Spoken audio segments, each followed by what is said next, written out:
Hi, I'm Hal Roberts. This is Bridge City News. Here's some of the top stories we've been following. Fired Fox commentator Tucker Carlson brought his liberation tour to Alberta and took a few shots at Prime Minister Justin Trudeau. We have an exclusive interview with the mother of one of the Coots Four, the group which many say are being held as political prisoners. And we hear from Alberta Affordability and Utilities Minister Nathan Neudorf, who talks about what his government is doing to help make life more affordable for Albertans. Your nation, your province, your southern Alberta. From the heart of Lethbridge, it's Bridge City News with Hal Roberts. Thanks so much for joining us. Police say a 28-year-old Edmonton man will remain behind bars pending a bail hearing next week following an incident at Edmonton City Hall on Tuesday. Officials say the heavily armed man entered the building through an underground parking garage, then fired a gun and lit several Molotov cocktails before surrendering to an off-duty security guard. Police are reviewing a manifesto-type video posted by a man who looks like the suspect, Bazani Servar. Prime Minister Justin Trudeau could hear complaints on Thursday about his leadership as the Liberal caucus meets in Ottawa. The party continues to trail the Pierre Poilievre Conservatives by a wide margin in popularity. Current polls suggest that an election was held today that would cut the number of Liberal MP seats by as much as half, including 2/3 in Ontario. Newfoundland MP Ken MacDonald is backing away from his earlier comment that it is time for party members to talk about the direction of the Liberal Party. He also said he did not mean to call for a leadership review of Prime Minister Justin Trudeau. Now, during his Liberal caucus meeting, Trudeau emphasized Canada's support for Ukraine, which continues in its war with Russia. He says Canada will always be there for Ukraine. It's not just that Ukraine is a country with deep historic ties and friendship to Canada that got viciously and illegally invaded by Russia over the past years. It's that, yes, we'll stand up for our friends, but it's about more than that. It's about standing up and standing beside Ukrainians who are fighting and dying for their sovereignty, their territorial integrity, but also fighting for the international rules-based order, the UN Charter, and the principles that not only have kept us prosperous as a world for decades, but that our parents and grandparents fought and died for in World War II when it was so necessary. We are fighting for the very values that underpin our democracies, and that's why standing unequivocally with Ukraine, with Ukrainians, as long as it takes, with as much as it takes, matters so deeply for Canada and Canadians. Former Fox commentator Tucker Carlson, who was fired from his job after being sued for defamation, took a few shots at Prime Minister Justin Trudeau while he was in both Calgary and Edmonton on Wednesday. He was there hosting private dinners with thousands of Albertans as part of his liberation tour. While Carlson was in Calgary for the afternoon talk, he chatted with a few people, including Jordan Peterson, Conrad Black, and Premier Daniel Smith. Now, during a stop in Calgary, Carlson referred to PM Trudeau as a fascist with whom Canada should be liberated. He also spoke about the Coots Four and called their detention a human rights violation. He argued that their charges of conspiring to murder RCMP officers were dubious. Now, many of you have heard of the Coots Four, right? The four men who've been held in custody for close to 2 years now since the Coots border protests during the COVID-19 pandemic. The four men, Chris Carbert, Anthony Olenek, Jerry Morin, and Christopher Lysak, are all accused of conspiring to murder RCMP officers. They, along with others, were at Coots protesting the government's vaccine mandates and pandemic restrictions. The four accused were among 14 charged after police say they found weapons in 3 trailers near Coots. Now, none of the four have been granted bail, and many are quite upset about that, including a mother of one of the Coots Four, Betty Carbert, mom of Chris Carbert. She joins us now from Lethbridge. So, Betty, thanks so much for your time today. When was the last time you've seen your son? Last time actually was on January the 20th when his bail hearing was denied, his application. So how tough has this really been for you and your family? How are you and Chris holding up right now? It's been incredibly tough for all of us, but of course for Chris it's even tougher because he was a single dad, and so needless to say he doesn't get to see his kids like he used to, and he misses them tremendously. And it's in every other aspect, because, every day he wakes up hoping this is a nightmare. And yeah, thinks he's, going to go home, and it never happens. Now, you believe that your son Chris, along with the other three, are being held as political prisoners. What makes you say that? Well, because nothing in this case has been what lawyers would call normal. Um, they assumed many things, like, for example, bail, that they would be getting out, because nobody's held without bail in Canada. But apparently, with these four, that's not true. And of course, I can't speak of the information that they supposedly have on the men, but I will say that it seems a little fudged, for a lack of a better word. And if you knew these men, then you'd kind of know that this just isn't who they are. Have you reached out to your MP or MLA? Has anybody been able to help you? Not at all. As a matter of fact, last summer I ran into Danielle Smith at a local McDonald's, and I went over and talked to her, and she wouldn't engage with me and told me to contact her new justice minister, which I did, and I never got a response. So, Betty, what would you like to share with the powers that be who are holding the Coots for, including your son right now? What message do you really want to convey to them? I would tell them, think about this. If this was your family, how would you feel? Knowing that something isn't quite right, that the justice system isn't working the way it should. Imagine how it would feel for you to watch your child or your family member being locked up for 2 years with nothing going forward and constant delays. Yeah, that's what I would say to them. Just give it some more thought and think of how you would feel if this happened to them. Betty Carbert, mom of one of the Coots for, Chris Carbert, thanks so much for your time today. Now, do you recall that incident during the Freedom Convoy in Ottawa a couple of years ago when a grandmother and others who were mowed down by police officers on horseback? Well, the guy who shot some of the video of the incident, Jeremiah Jost, says the protesters couldn't believe what they saw. He was just heartfeltly speaking to these people in riot gear. I'm here. She said, I'm here for my grandkids. We're a peaceful protest. We have the right to be here. We have the right to peaceful assembly. And right after she's saying this, and I'm filming it, and I just felt like I was supposed to drop the camera down and show that she's this peaceful grandmother holding a walker.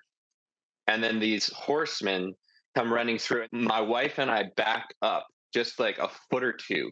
And to my horror, this lady who's in a walker, she's not this athlete who can jump back.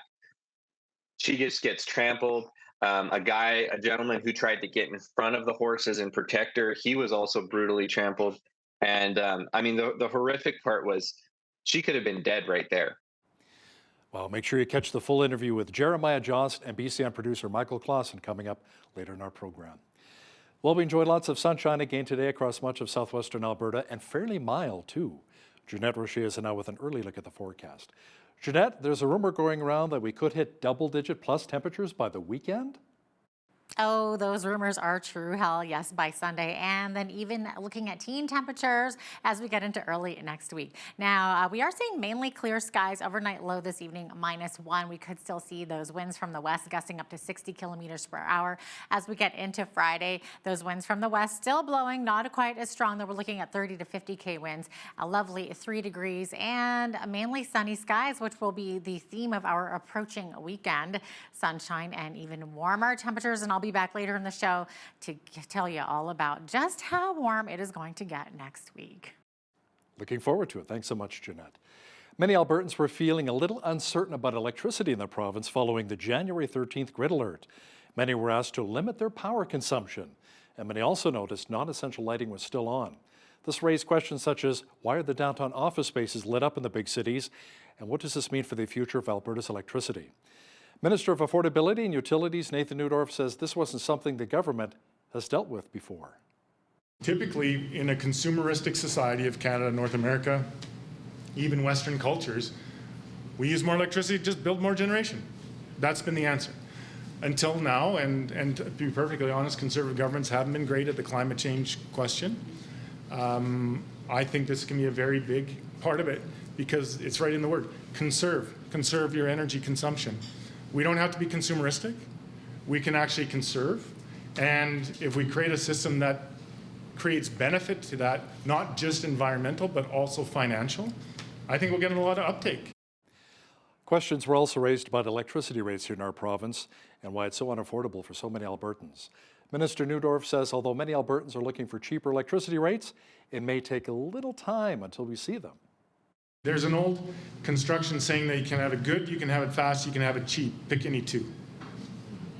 That's a fact. Like, you just can't do it all the same. Like, you're going to give up one of those. I believe that it's the responsibility of government on behalf of its taxpayers and ratepayers to, number one, do it well. Because I can guarantee you if we do it poorly, someone else is going to have to redo it in a few years. And that will definitely cost more. The second factor that I choose is affordability, which means that if we plan well and build well, it can last a longer period of time. So it may not be the cheapest, but it might be the best value over a long period of time. Minister Neudorf says efficient and well-planned projects will help keep electricity more affordable in the future. The City of Lethbridge is wanting you to sink your thoughts into their new water conservation survey. Officials are looking for input on how residents both can conserve and use their water.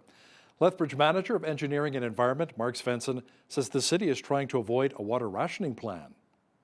When it comes to more of the emergency side of things, it's the water rationing action plan that comes into play, where there are stages laid out in that plan where we're looking to reduce water usage by, depending on the stage, 10, 20, 30, 40%, right? So what that looks like is, well, this last summer, for example, was, I believe, stage 1 was enacted for that.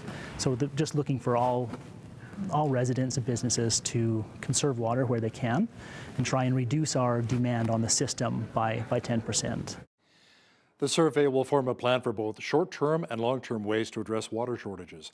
Svensson says if the ration plan goes in place, you'll have to start limiting water use.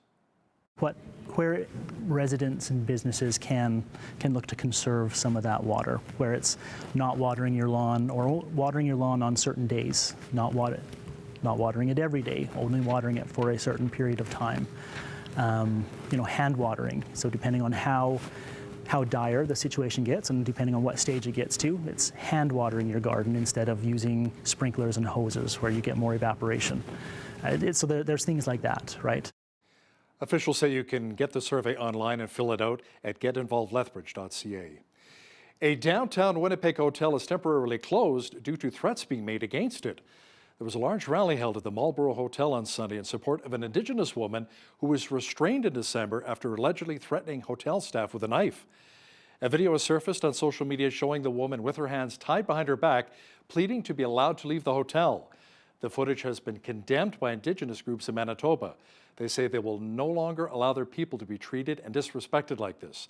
Now, the general manager of the hotel said the woman's hands were tied using wrist restraints because she was intoxicated and threatening guests and staff with a knife. Winnipeg police said the woman was in fact charged with assault with a weapon on the day of the incident. They said they did not see the video until afterwards, and there's a subsequent investigation ongoing.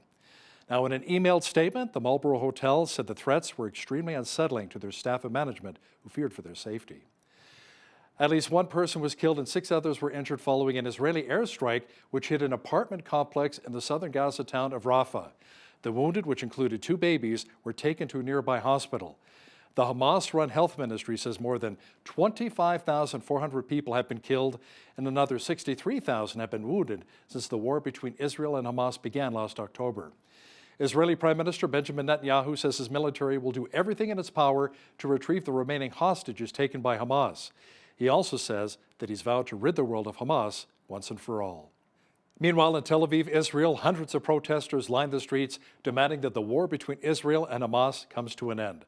They're demanding that the bloodshed stop immediately.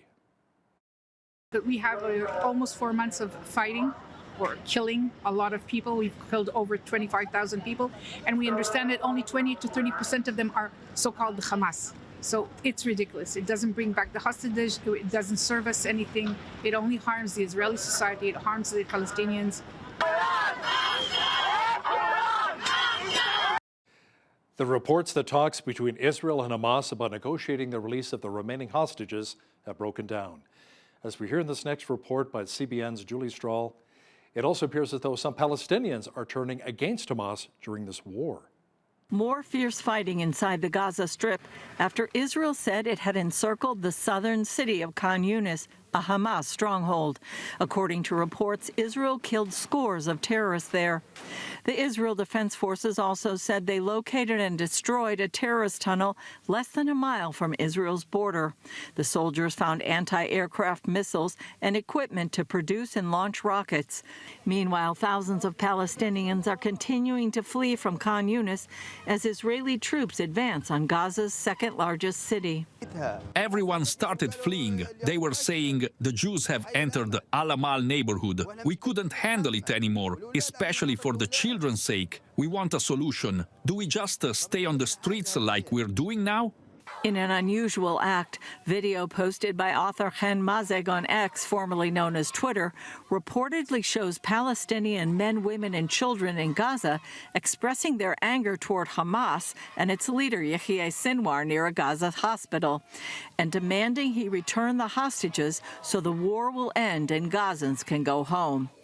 Israeli government spokesman Elon Levy says it's all Hamas's fault. Hamas decided to wage war and to fight that war hiding behind civilian areas, embedding its military infrastructure underneath civilian buildings. Now, according to the UN, in most conflicts around the world, something like 90% of casualties are civilians. So the fact that we're talking about a ratio potentially of 1 to 1.5, while being certainly too high, shows the lengths that the Israeli army has gone to try to keep civilians safe. In Israel, too, distraught relatives of the hostages and others are demanding the release of the hostages. Protesters blocked a main Tel Aviv highway as they were calling on the cabinet to bring the hostages home. And in Jerusalem, women blocked a road and hung a banner saying the hostages are running out of time. Israeli officials also dismissed reports that there had been any sort of agreement in principle on ceasefire talks, including the release of the hostages, and they blamed Hamas for blocking any deal. At a ceremony marking the 75th anniversary of Israel's parliament, the Knesset, Prime Minister Benjamin Netanyahu honored the fallen soldiers and repeated Israel's goal. This is a war on our home. It must end, and it will end with the eradication of the aggression and evil of the new Nazis. While praying for that war to end soon and the hostages can make their way home safely. Well, the much warmer temperatures continued for much of Lethbridge today. So much of the snow has melted away, and the mercury will be climbing even higher as we make our way to the weekend. Full weather details are on deck.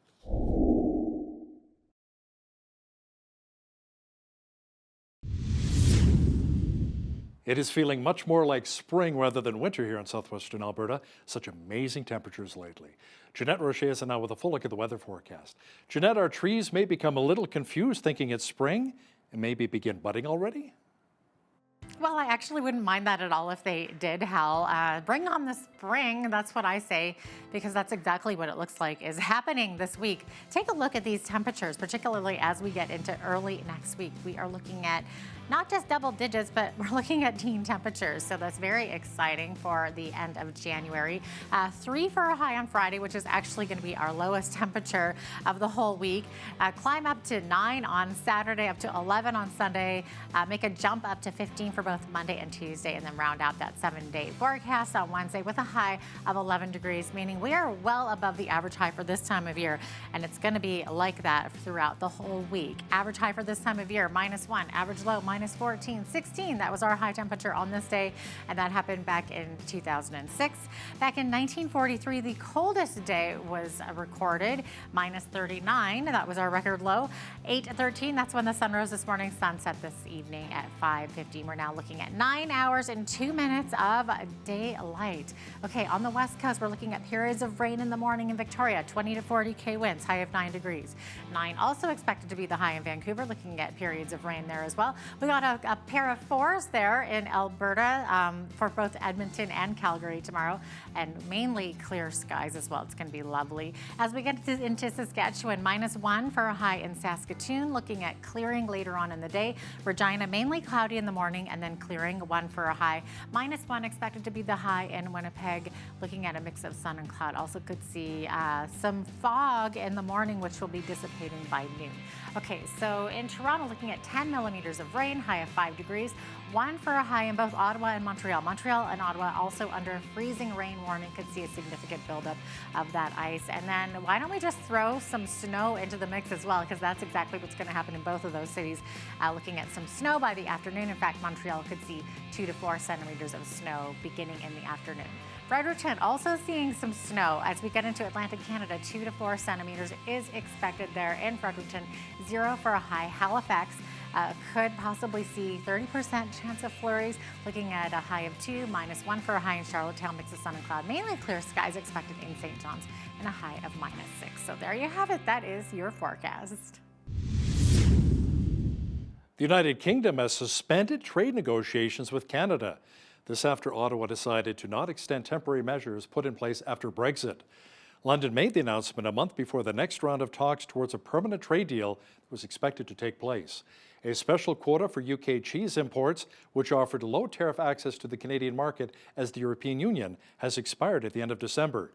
Canadian officials also decided not to extend country of origin rules set to expire at the end of March.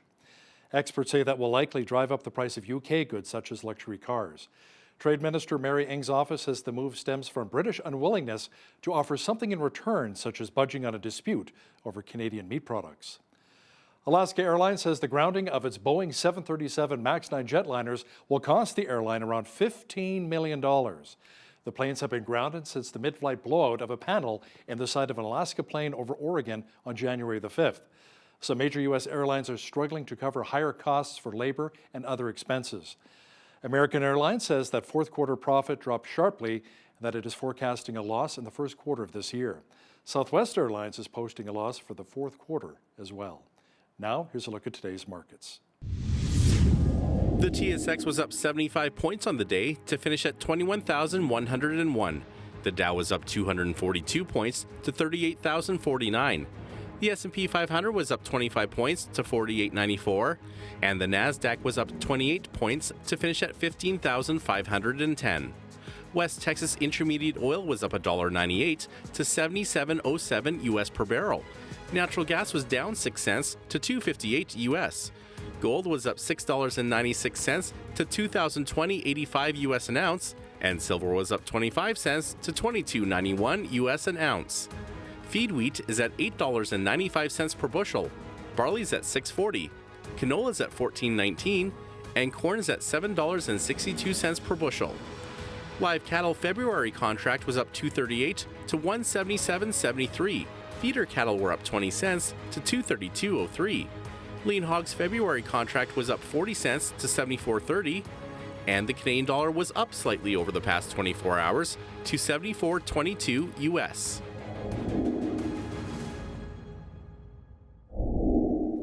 Recapping one of our top stories, police say a 28-year-old Edmonton man will remain behind bars pending a bail hearing next week following an incident at Edmonton City Hall on Tuesday. Officials say the heavily armed man entered the building through an underground parking garage, then fired a gun and lit several Molotov cocktails. He tossed one of them before surrendering to an off-duty security guard. Fortunately, there were no injuries during the incident. Now, do you remember during the Freedom Convoy in 2022 when a grandmother and others were bowled over by police on horseback? Coming up, BCN producer Michael Clausen, who was in Ottawa at the time, will chat with a person who shot video of the incident. Listen, when you see news happening in your community, be sure to drop us an email at info@bridgecitynews.ca. And if you missed any of our local stories, visit our website, bridgecitynews.ca.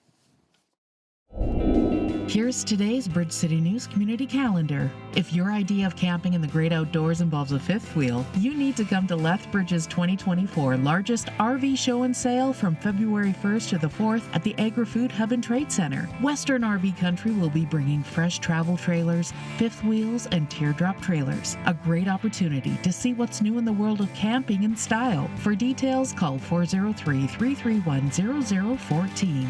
Warm your hearts this season and come enjoy the Winter Light Festival at the Nikayuko Japanese Garden until February 24th. In the month of January, every Thursday to Saturday from 5 to 9 p.m., experience the illumination of over 170,000 lights decorating the beautifully shaped trees and gardens. Ticket prices and various packages are available online at nikayuko.com.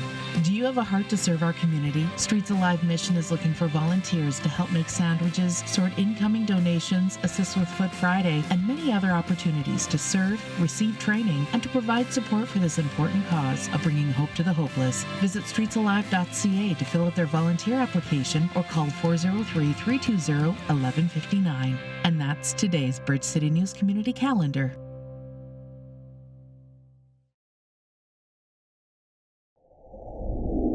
Well, by now, most Canadians are aware that Canada's federal court has ruled in favor of citizens who launched a court case against the federal government to prove that the invocation of the Emergencies Act against the Freedom Convoy was in fact done without legal justification. Joining us now to discuss this further is Jeremiah Jost, one of the 4 plaintiffs who launched the legal action. Jeremiah, originally from the Lethbridge Foremost area, now lives in a spectacular part of Montana. And that's hard to narrow down because that whole state is pretty amazing. Jeremiah, welcome to Bridge City News. Thank you very much. It's good to be here. Yeah, it's great to have you. We could go on and on for hours, but they've only given me 15 minutes. So my first question is, how would you describe your feelings now with a legal victory 2 years after the truckers' convoy protest, with the judge saying the government got it wrong? Well, I mean, first off, the ruling is no surprise, but I mean, it's 2 years after. Would have been fantastic to get that, truth into the public eyes right in the heat of the battle. But I mean, still, hopefully that this ruling can cause a whole avalanche of lawsuits against the federal government, because now anyone who was harmed, anyone who had their bank account frozen, now knows that they have that legal confidence to go against the federal government.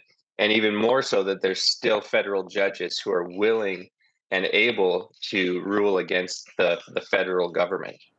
Right. That's a very good point, because people will now be able to have a different perspective on the charges that were brought against them. What were the issues that sparked you and your wife to drop everything and join the trucker convoy and travel from Foremost all the way to Ottawa?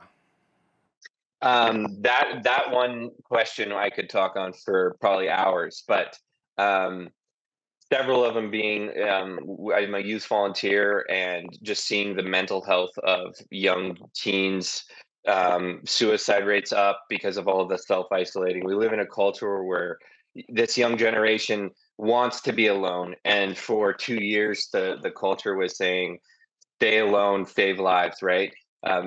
And I mean, many other reasons. And I remember the first day the convoy had set out from BC, and all day long I just had this nagging that we were supposed to be on it. And I tuned in after a full day's work, after fire practice. I was a volunteer firefighter in Southern Alberta, and I turned into this app. I believe it was Zelle or something like that. And I just remember hearing these little kids all across the country saying, "Thank you, truckers, for going on this convoy so that I can go on field trips. Thank you that I can do all these things and just get back to regular life." And I mean, hearing these 6-year-old, 7, 8-year-old kids just absolutely tugged on my heart. And I told my wife, it was about 11 p.m. at night, I said, I can't take it any longer. We need to be on this convoy. So we washed the car, put some duct tape on it, wrote freedom on our car, packed a few things, and we set out around midnight and drove through the night to catch up with the convoy just on the other side of Regina, Saskatchewan. Well, that's a great story. My experience was that I was covering the activities at Truckers in Redcliffe, Medicine Hat being my hometown. My wife was there with me, so we got kind of that first glance of the convoy getting ready to exit Alberta and go on their way. One of the things I remember is the generosity of people in probably every stop along the way. And there was a comment made, might have been by Tamara or somebody else, saying that they sensed that they were collecting the prayers of Canadians as they drove across the nation. Now, there was definitely a lot of media coverage suggesting that once the convoy arrived in Ottawa, that it was dangerous and violent. It was being framed in a certain way.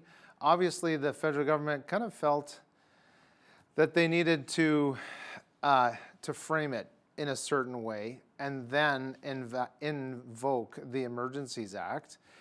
This is kind of a deep subject because this was talked about during the commission with Chrystia Freeland. From your personal experience, was there any violence or threats of violence from protesters or truckers? You know, on our way into Ottawa, the truckers were all discussing the potential threats that could arise, not from us protesters or the truckers, but from Antifa or other organized crime groups. So we were well aware of that. And included with the truckers, there was many veterans who, I mean, I'm sure you saw even Trudeau's previous sniper, protection unit veteran guy was there.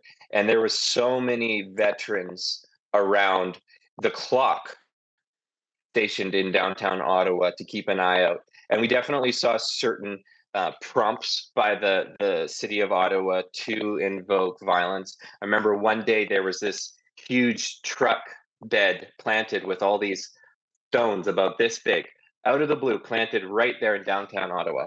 And what happened was some farmers with tractors parked their tractors around it to protect it, to make sure nobody would go and grab these fist-sized stones. I mean, you're basically just giving ammunition for anyone to come and start breaking mirrors and glasses. But it was peaceful right to the very end. Absolutely. One of the common sites was the people who would meet for prayer and communion at the Eternal Flame on Parliament Hill. That was one thing that I remember as being daily, and even hearing people just talk who had no Christian background or Christian experience, they just wanted to go there and be in that atmosphere of that prayer. If we fast forward through those delightful weeks where you and I were both there and had made so many great friendships and memories, I'm sure like yourself, daily I get texts from people who I met in Ottawa that I never would have met.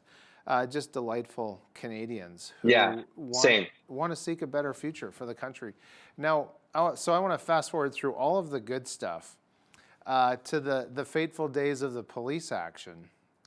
And I think everyone watching would remember the horrific video that went viral of the elderly grandmother. She had a walker. She was up in that far corner. I had been in that corner. And she got trampled by an RCMP horse. And I understand that shortly before this occurred, your wife had been holding that actual lady's arm. And you were the one who was filming the event, and you posted it to social media. Can you share from your vantage point what you saw happen? And maybe fill us in on if you thought that force was warranted. Was this lady actually posing a threat to the police? You know, that whole morning, there were veterans walking up and down the line saying 2 feet between you and the policeman. Stay calm. Don't raise your voices. Don't get excited. And right up until when the grandmother was trampled, there was people telling me, who's a pretty calm, reasonable guy, you remember, we need to stay calm. But this lady had walked up beside my wife. She had a walker with a little car squeegee and a white shirt hanging down, which is a sign of, we come in peace. And she was just heartfelt speaking to these people in riot gear. You know, I'm here. She said, I'm here for my grandkids. We're a peaceful protest. We have the right to be here.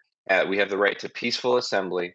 And right after she's saying this, and I'm filming it, and I just felt like I was supposed to drop the camera down and show that she's this peaceful grandmother holding a walker. And then these horsemen come running through, and this was the second time that they had run the horses. They only ran the horses twice.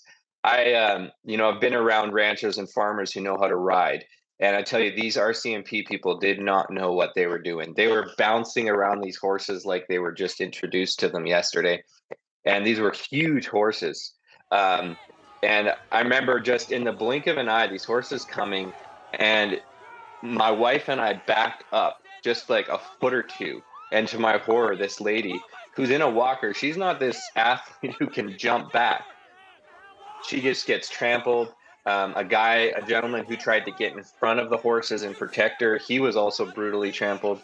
And I mean, the horrific part was she could have been dead right there. And all of us watching, we had no clue if she was even alive. So I remember me and my wife just sobbing after for a while. To this day, I can't even watch that video.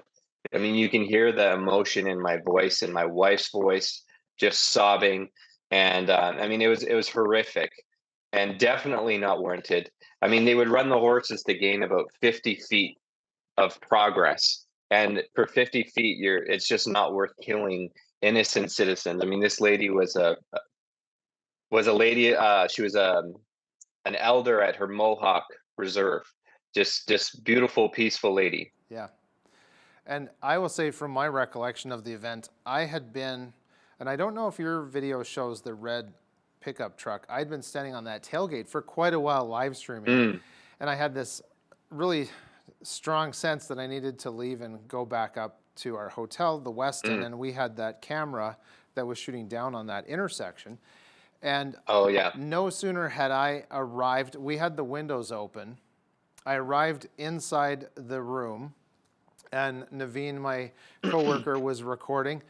No sooner had I walked up to the window and I saw those horses, and I can still to this day hear the screams from that lady that went up 26 floors straight up. And I don't know, maybe it was an offering to the Lord, not sure, but that scream was something I'll never forget. And I was shocked that I heard it so loud and so clearly. But let's move on from that. I want to ask you about the federal judge, Richard Mosley. So he had stated that the charter rights were indeed violated. What did you observe? What were some of the more serious violations of our rights that you saw? That's a great question. And even though we did kind of get an overall win in that court case, there were many charter of rights that weren't even touched. And us four people who did sue individually, there was 2 veterans, there was 1 ex-police officer, and then myself. And 2 of them had their bank accounts frozen. Myself and another did not. And what would have been awesome is if we had somebody who was beaten, because there was so many people who were pulled behind the lines and beaten. And I mean, I've got the Charter of Rights right in front of me with a few highlighted. And I mean, it clearly states you have to be tried, and you know, we all have the right not to be brutally treated or beaten. And that was happening left, right, and center during those 2 days, that Friday and Saturday. I mean, people were getting pulled behind the line, and it's actually a tactic used. It's called snatching, where you get the more violent guys who run out, grab a random person, pull them behind the riot line, and they would just start beating them with the back of the gun. They would put them in a truck, drive them an hour away, drop them off, and say, "It's your lucky day. We're dropping charges." When there was which is also a part of our Charter of Rights, is you have to be tried, and there has to be a specific reason. And they were just saying people were being picked up because of mischief. Well, is mischief a reason to get butted and beaten and then dropped off in the cold somewhere? And they made these people without jackets. I mean, they would have their jackets ripped off them. They would stand for an hour or two in a processing line before they were released without eating. And so all these people coming back from Ottawa don't know it, but they have total legal standing to sue the government for the way that the police treated them. And I think that's a huge, I was talking with my lawyer, one of my lawyers yesterday for about an hour, and she thinks that that's probably one of the biggest things we've missed out on in this whole case. I mean, we have to hold the federal government responsible, but we really need to hold our police responsible. These people were paid, time and a half, 5-star dining, beautiful hotels, to come out and beat on these peaceful Canadians. And they need to be held accountable as well. And I mean, I have several RCMP friends myself, being a first responder, and they're not all like that. I'm not anti-police. I've got many friends. I spent lots of time in Ottawa talking to the first responders. They were very friendly and polite there. But that day, that Friday and Saturday when they were cleaning out, that was a whole different breed of RCMP. Well, it is very hard for us not to paint them all with the same brush. 100%. It's very hard to have that mindset towards them, to divide the two of them. And speaking of division, are there any thoughts on what needs to be done to bring unity among Canadians, even though there may be things that we won't agree on? Absolutely. I think it has to start right at the top. I mean, when you look at the way that Trudeau was speaking about the unvaccinated or minority groups, I mean, to say that a people group is taking up space. I mean, there's a few other dictators in history who we could liken that kind of speech to. And I think when our leaders and when our news, big pharma, when they're speaking incredibly divisive language against people groups, I mean, I had friends in my small community who said, absolutely do not come anywhere near me, do not come anywhere near my grandparents because you're going to kill them. I mean, there was such hatred.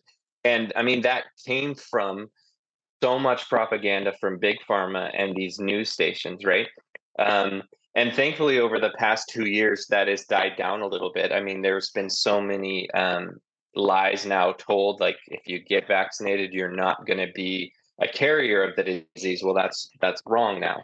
We all know that. But there still definitely needs to be some more written justice on and accountability. I always say those who forget history are bound to repeat it.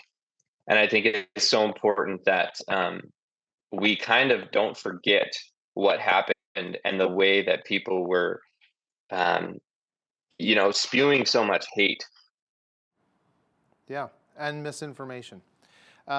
Thank you. We really appreciate your courage, and thank you for speaking out on these issues, Jeremiah. Mm-hmm. Absolutely. It's our pleasure to have you on. Jeremiah Jost is one of the 4 plaintiffs who successfully challenged the federal government in federal court over the legality of invoking the Emergencies Act.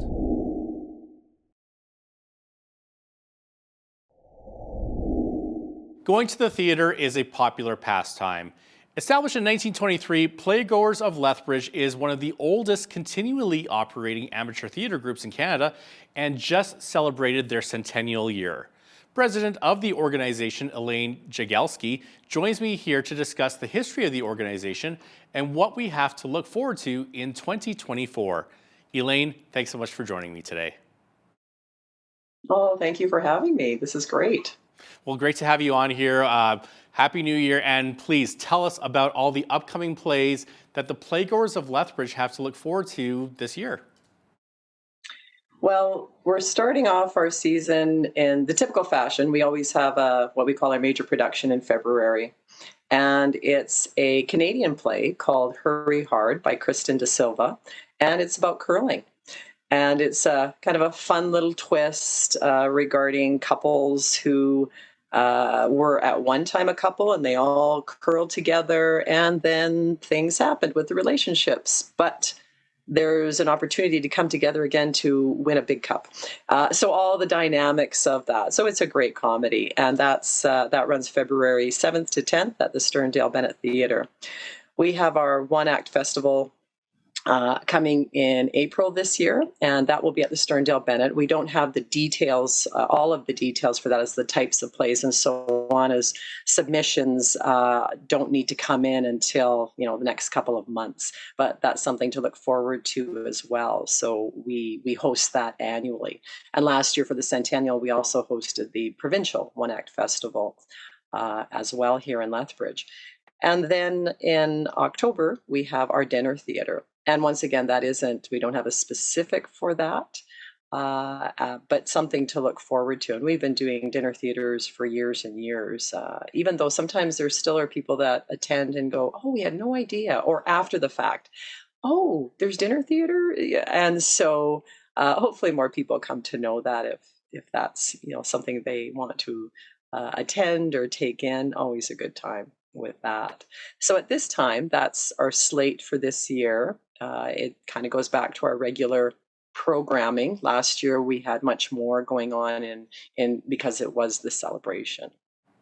Well, dinner theaters are always a lot of fun, and Hurry Hard sounds like a really great production to watch, especially if you're into curling. How do you and your team decide which plays to include in the upcoming season?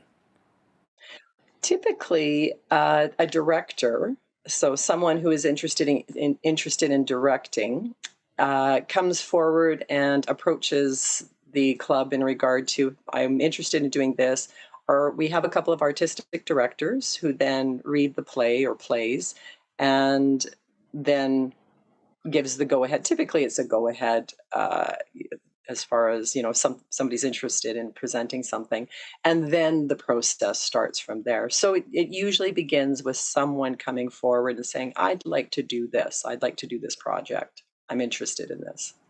And there's lots of plays out there. So what are the factors that you consider when selecting a play?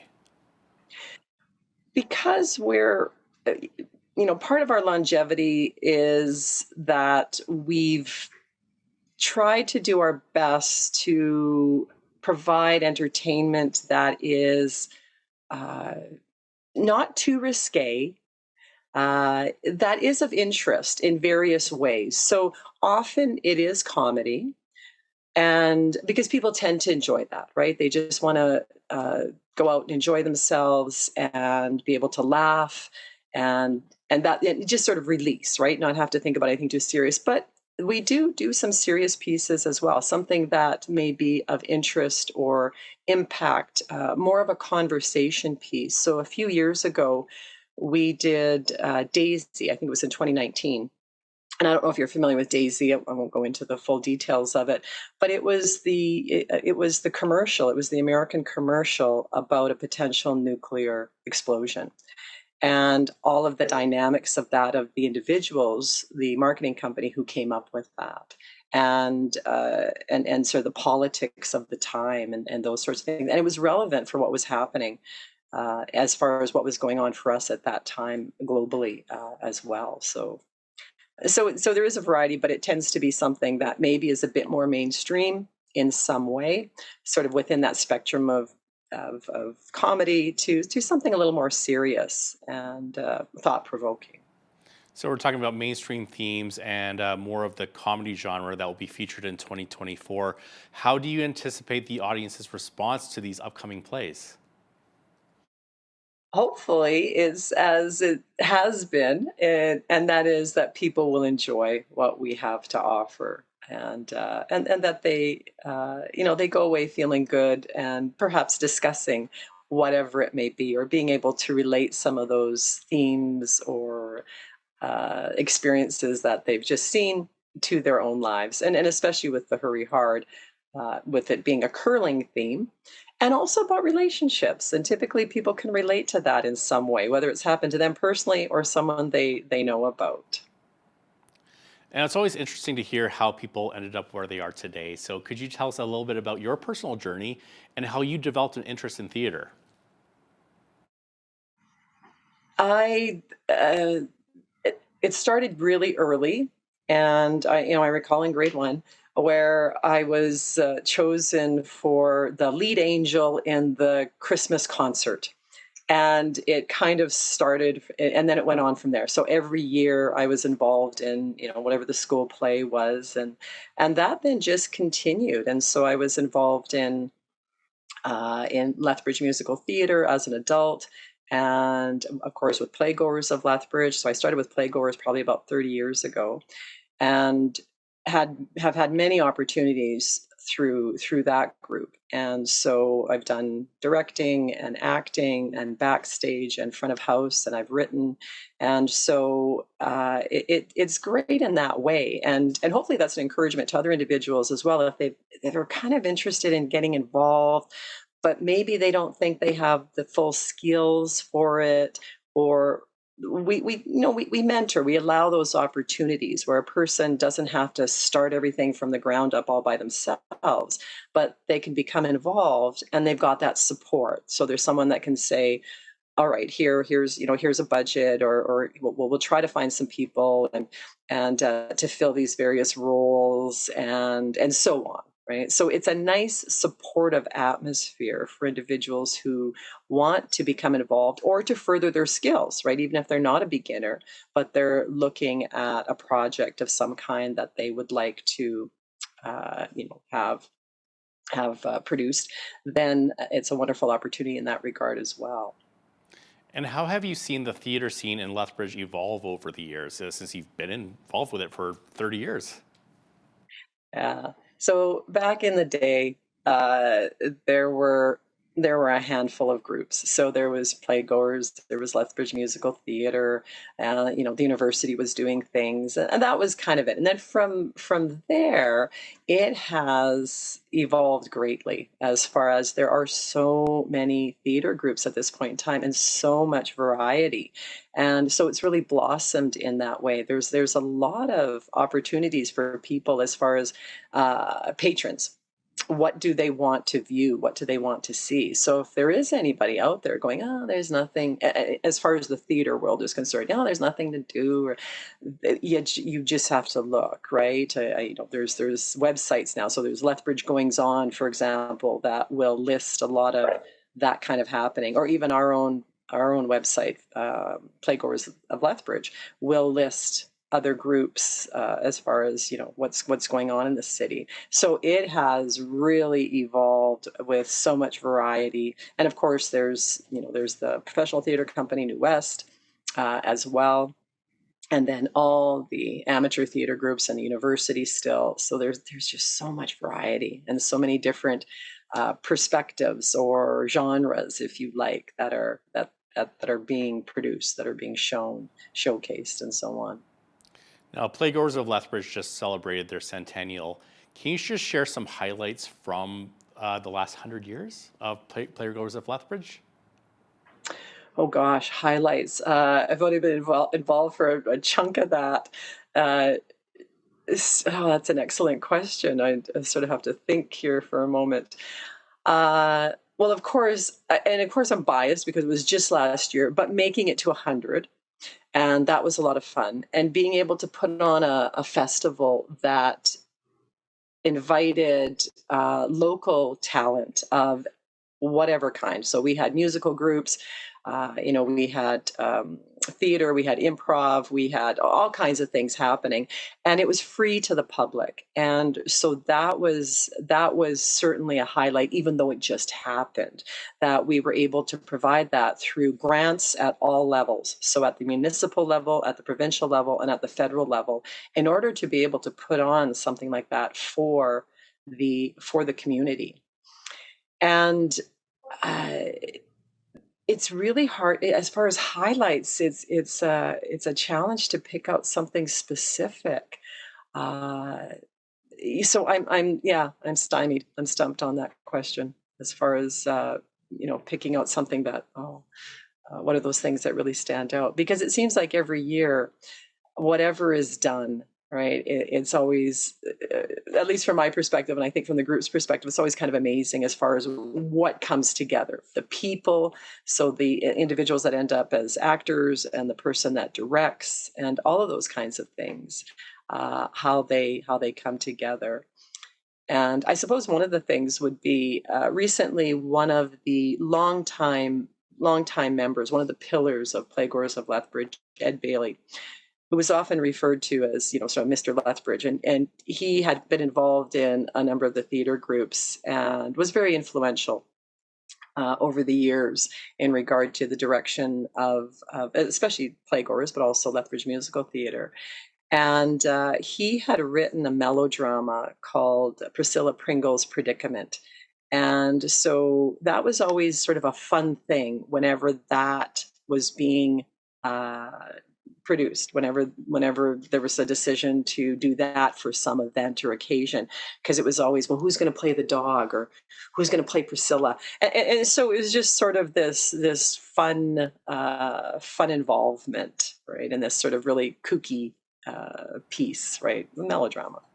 And how do you engage with the Lethbridge community and encourage participation in theater? So we do our best to, first of all, to promote what's out there. So, come and watch, and also for people to get involved in whatever way possible. So volunteering, because one of the things with being an amateur theater group is all our positions are volunteer. And so it does end up being a lot of hours potentially, depending on the position a person takes. And so we have a sort of, for the members, so we have a membership, and we've been a club all these years. And so they have the opportunity, the information goes to them, they have opportunities to become involved, whether it's for a social event, whether it's to become involved in a play in some way, or sometimes we have outings, right? Well, we'll go to another community and watch their plays, which again sort of falls under the social event aspect, but a field trip version.